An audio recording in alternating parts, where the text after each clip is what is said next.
to all present.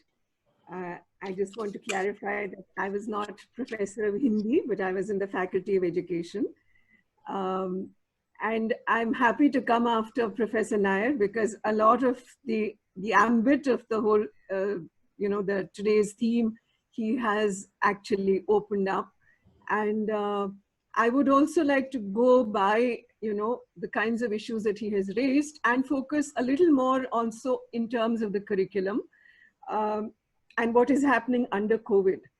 I mean, it is true that we have last few years, we've been seeing this situation in which much is being undone of the long work that had taken place in our country with a lot of different people engaged in education, in practice and pedagogy, in understanding what curriculum is, and also how students learn. Because curriculum is not just putting together a few topics or just putting a syllabus together. Curriculum development is much more challenging. And it is an ongoing process, but yet what has happened is that after 2000, after the effort that happened between 2005 and 2008, and subsequently in states, now what is happening is quite unfortunate.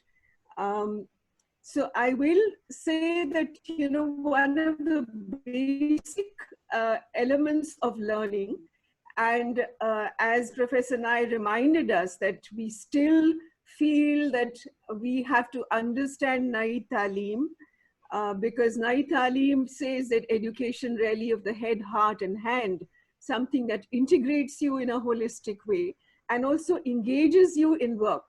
And not vocation. Vocation is something you think of in terms of आप कहाँ से कमाएंगे और आपका रोजगार क्या रहेगा, पर आप क्या काम कर रहे हैं हाथों से और क्या प्रोडक्टिव वर्क में शुरू से, चाहे आप पहली क्लास में हैं या चाहे आप कॉलेज में हैं, और तो ये जो नई तालीम की एक फिलॉसफी थी उसको आज के संदर्भ में उसको जोड़ के देखना, क्योंकि आज भी जो हम जिन थियोरीज को हम यूज करते हैं करिकुलम डेवलपमेंट में या ये प्लान करने में कि कैसे कोई चीज पढ़ाई जाए या नहीं पढ़ाई जाए, उसका बेसिस जो है हम यूज करते हैं लर्निंग थियोरीज जो कि सोशल कंस्ट्रक्टिविस्ट हैं, जिसका मतलब कि they are not just cognitive, so they are not just cognitive constructive, they are not saying that there is one learner sitting individually trying to make sense of what is being taught, because that can never happen. So learning theories tell us that it is a social process of engaging with people. It can be your peers, it can be with adults, it can be someone else, but it's a social process, and in that process, the learner has to construct knowledge. Knowledge can never be transmitted. कितने ही बढ़िया teacher हो और कितने ही सुंदर वो lecture दे दें, पर वो नॉलेज नहीं ट्रांसमिट कर सकते. ज्यादा से ज्यादा कुछ इंफॉर्मेशन ट्रांसमिट करेंगे, क्योंकि नॉलेज खुद लर्नर ही, शिक्षार्थी हैं, वो खुद कंस्ट्रक्ट करते हैं और वो अपने ही एक्सपीरियंसेस, जो उनका अपने अनुभव हैं, अपने एहसास हैं, जो वो अपनी जिंदगी से देख रहे हैं, तो जिंदगी से जोड़कर, जैसे नई तालीम ने कहा था, education through life for life, वो आज भी हमारे लिए as people, as educators, that is a kind of maxim which we must remember, क्योंकि जिंदगी से हटकर कोई शिक्षा नहीं होती है और कोई नॉलेज कंस्ट्रक्शन नहीं होती है किसी भी लेवल पे हम देखें.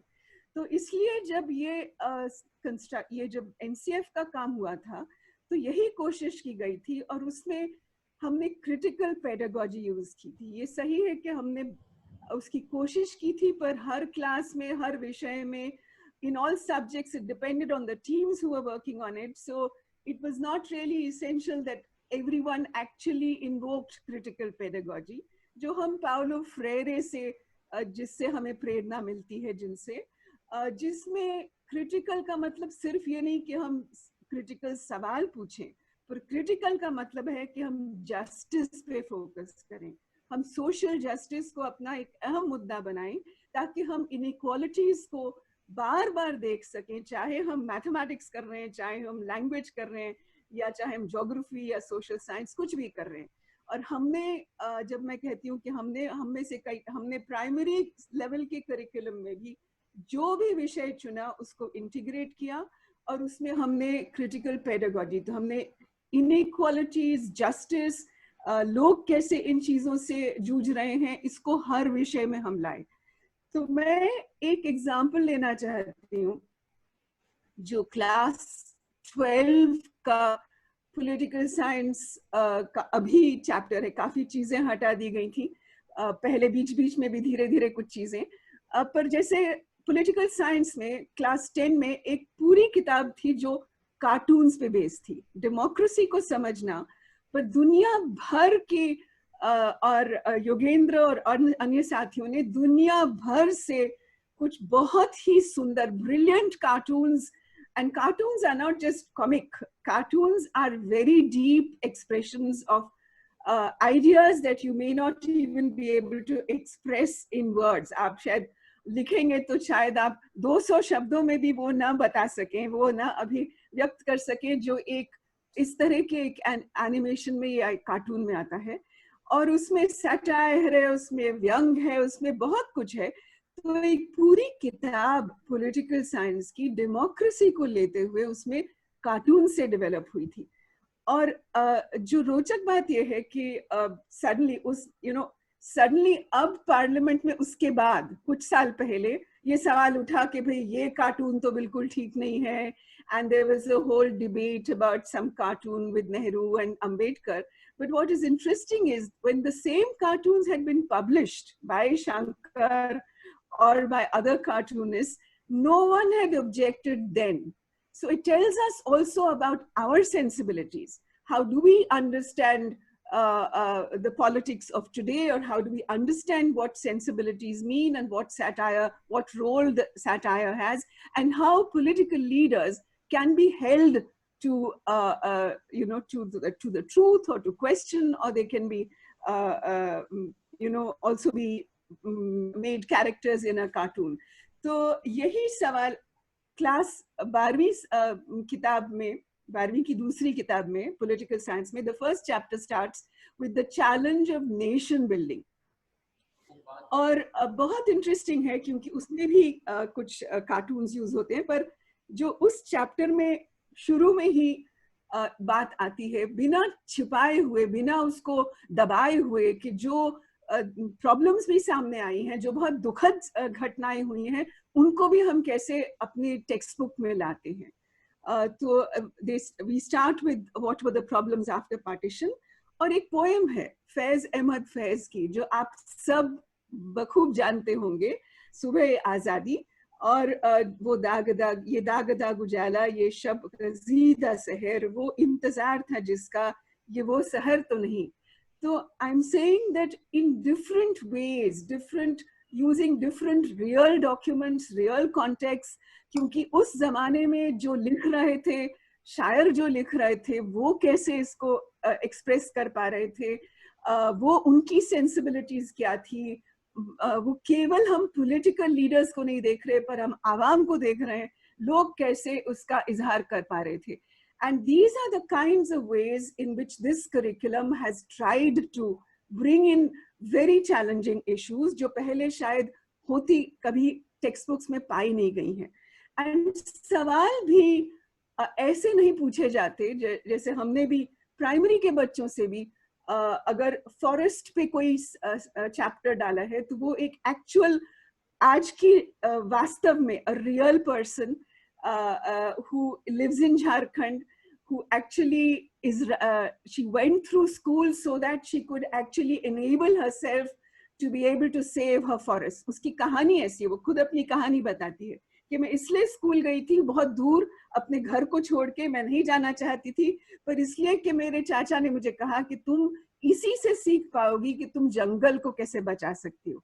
And आज she runs an organization to save her forests. And she takes people from her Kuduk speaking community, वो जाते हैं, जंगल समझते हैं, वो कहती है, और it's so interesting, it's almost Freudian, वो कहती है, और हम किताब में डालते हैं उसकी अपनी जुबानी, वो कहती है कि जंगलों को पढ़ना उतना ही जरूरी है जैसे किताबों को पढ़ना।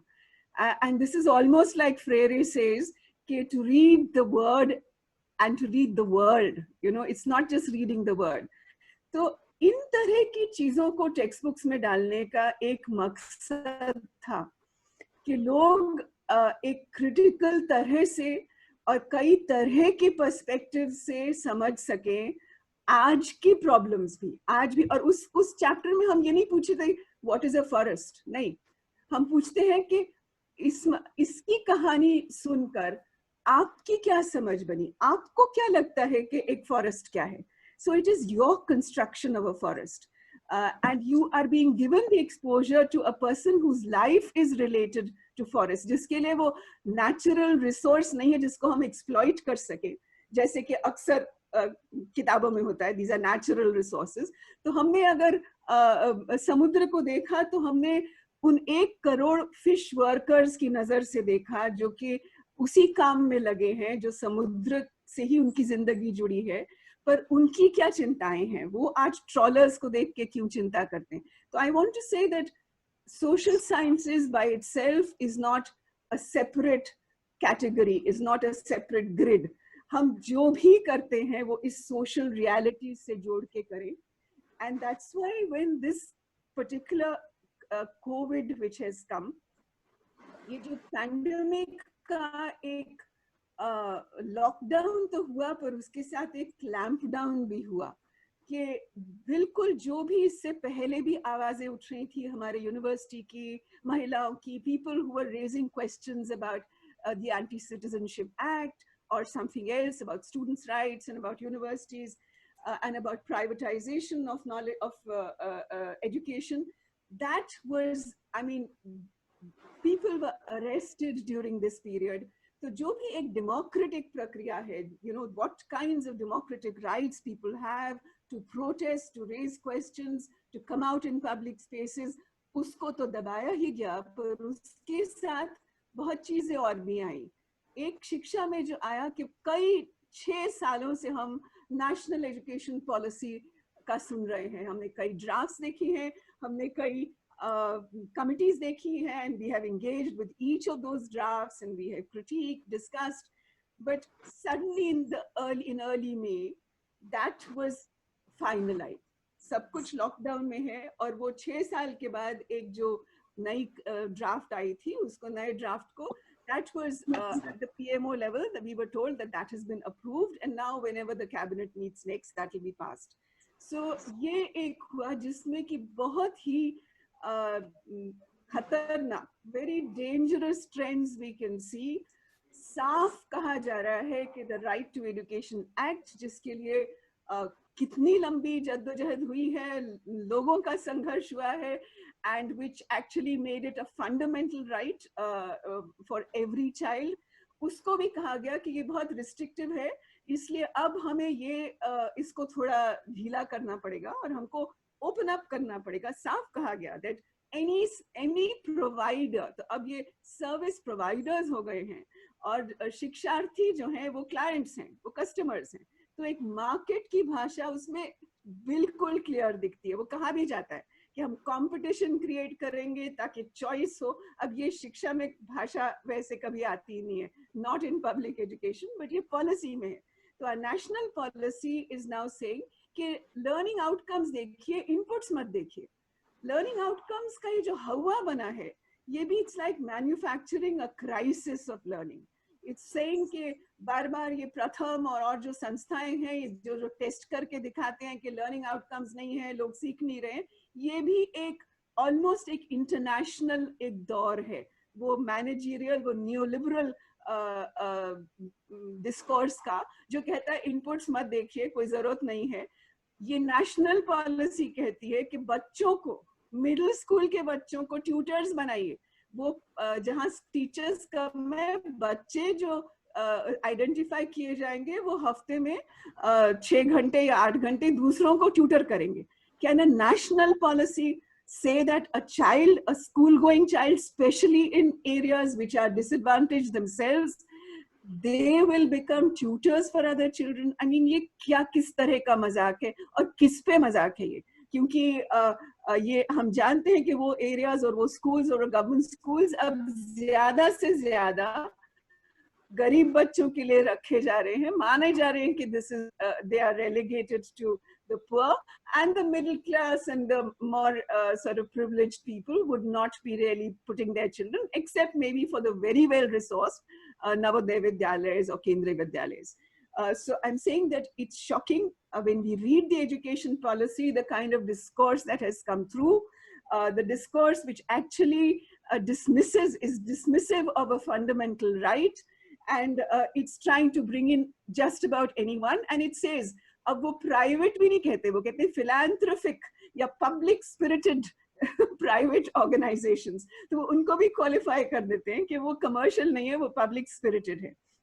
But it's dangerous कि एग्जाम कोई भी ले सके, सब कुछ खोल दिया कोई भी, और सबसे ज्यादा खतरनाक उसमें ये कह दिया कि ओपन स्कूलिंग वो प्राइमरी में भी हो सकता है, क्लास 3 का एग्जाम भी नेशनल ओपन स्कूल ले ले, because we know, and abhi Ravi ji had spoken of the RSS school, but Ravi ji, there is another large organization of more than, the last count which I heard 2 years back was 60,000 schools of Ekal Vidyalaya run by the same organizations, which are single teacher schools, mostly concentrated in very, very deprived and tribal areas. ये भी उसी संस्था के school हैं, और ये school किसी के साथ रजिस्टर्ड नहीं है, किसी बोर्ड के साथ.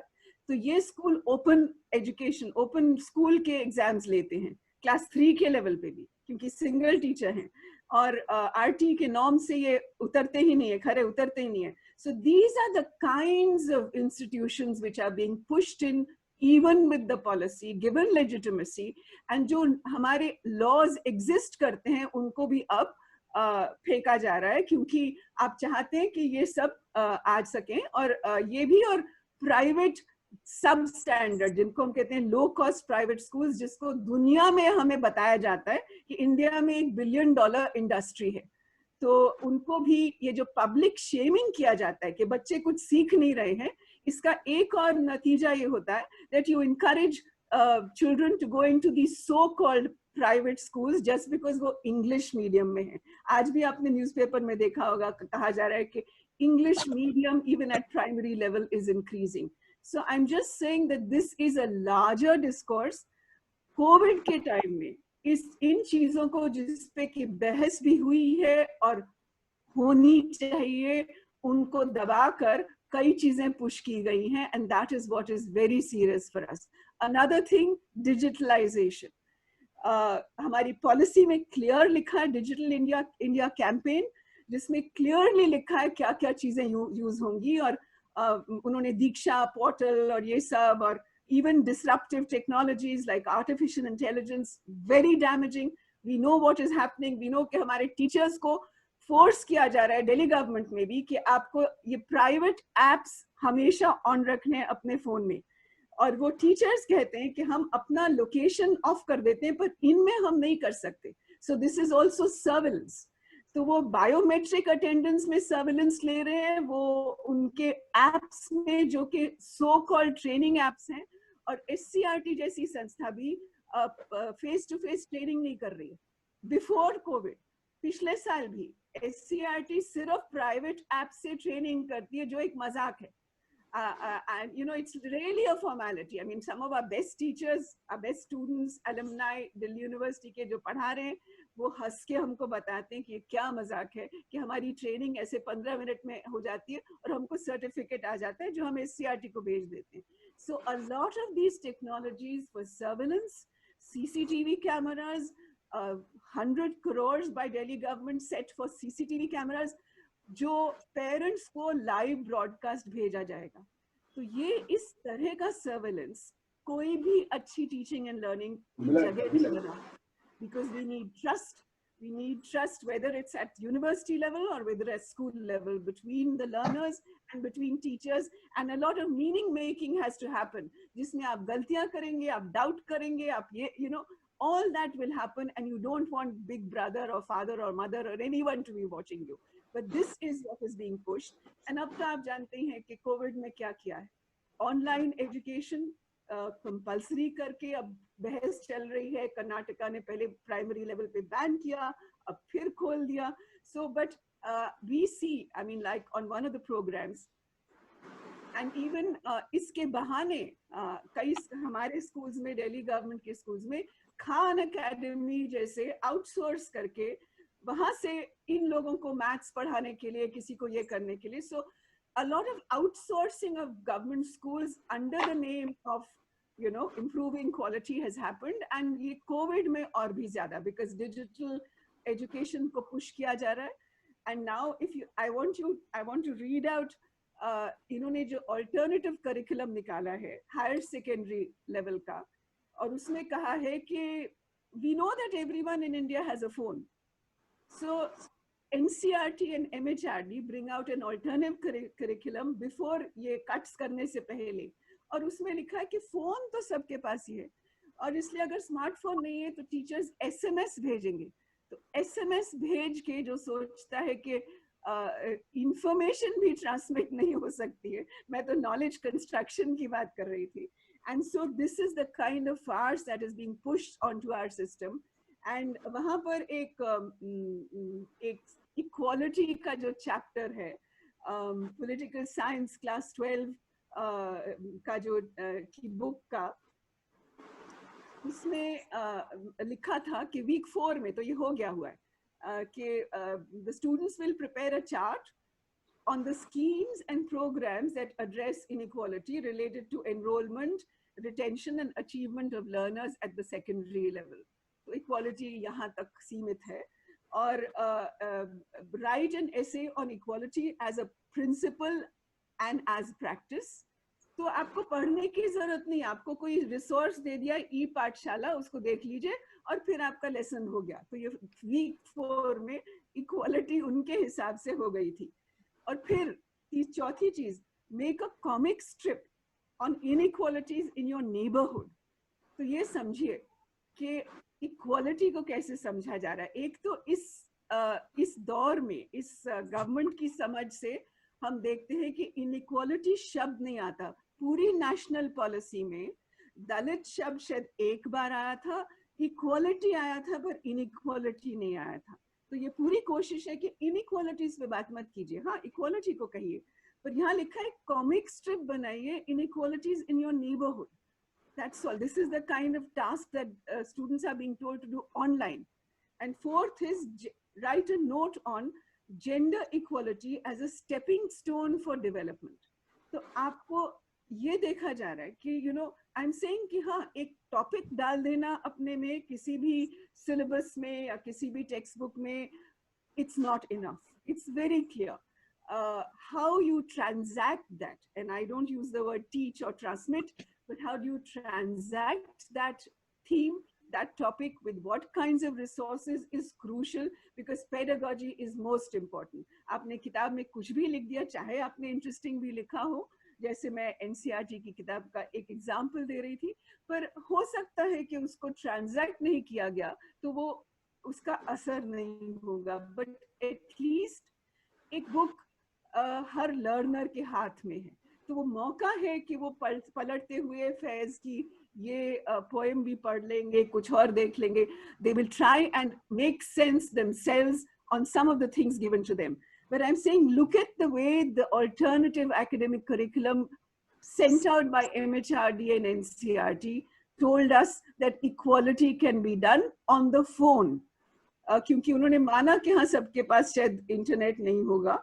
And I'm saying सबके पास, not just school students, my former students, my students now in Delhi University who I have taught earlier, उन्होंने मुझे बताया they don't have internet, they cannot do online classes. वो at most कुछ कभी email से चीजें ले सकते हैं, because उतना data उनके पास नहीं है. They don't have money to even buy that.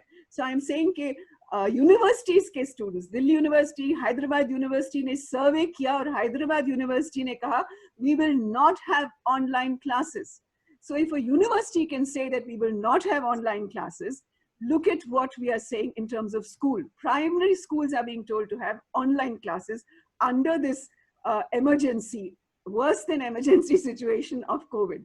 So these are the kinds of challenges which we have before us: the marketization, the complete, complete sort of control and surveillance the way teachers are being treated, you cannot raise. We know that even when journalists write about some of these issues, they are being arrested. And I want to read out 3 lines from our first education commission, जो हम अक्सर पढ़ते हैं और अपने students के साथ share करते हैं. Because whenever we design a curriculum, we also first plan. I mean, there is a relationship between the textbook. So when they say 30%, my first question is 30% of what? आपने किस चीज को quantify किया और फिर उसका 30% कैसे decide किया? Most crucial. So what is it they quantified? Was it the number of pages of the textbook, or was it the number of chapters, or was it the number of topics in a syllabus? क्या कहा उन्होंने? किसका 30%? So it's completely ad hoc, and it's completely politically motivated, as we are saying, and therefore completely unacceptable that the way these chapters have been given to us and as deletions. But I'm saying that just look. So when we look at the purpose of education, we look at, even in this new policy, does not give us any background. कि कहाँ से हम आ रहे हैं? पहले हमारी policies ने क्या हमारे सामने रखा, आज क्या क्या बदलाव आए हैं, और अब हम policy को क्या दिशा देना चाह रहे हैं, हमने क्या हासिल किया? Nothing in the new policy document. So I'm going back to the first Education Commission of Independent India, 1948. This is also called the Radhakrishnan Education Commission, क्योंकि इस commission के members ही हमको बताते हैं कि ये किस तरह के लोगों को चुना था. Doctor Radhakrishnan, doctor Saiyidain, doctor Zakir Hussain, ये इस commission के members थे. इनकी first meeting December 48 में दिल्ली यूनिवर्सिटी में हुई थी. ये भी हमें बताती है कि वो किस तरह से higher education की उसकी समझ बना रहे थे. And उन्होंने सब तरह, उन्होंने शांति निकेतन और श्री निकेतन, उन्होंने जो डेनिश कम्युनिटी कॉलेज है, सब चीजों को स्टडी किया ये जानने के लिए कि हायर एजुकेशन किस तरह की हो.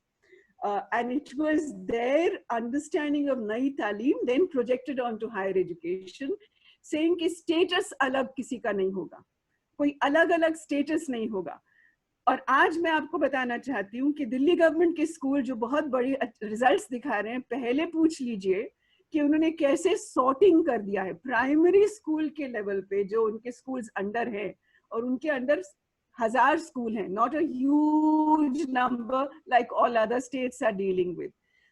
उस लेवल पे भी वो अलग कर देते हैं बच्चों को. उनको नॉन रीडर्स बुला के, स्लो लर्नर्स बुला के, मिडिल स्कूल में एक को प्रतिभा बुलाते हैं, दूसरे को निष्ठा बुलाते हैं. The child automatically knows what you have labelled her with.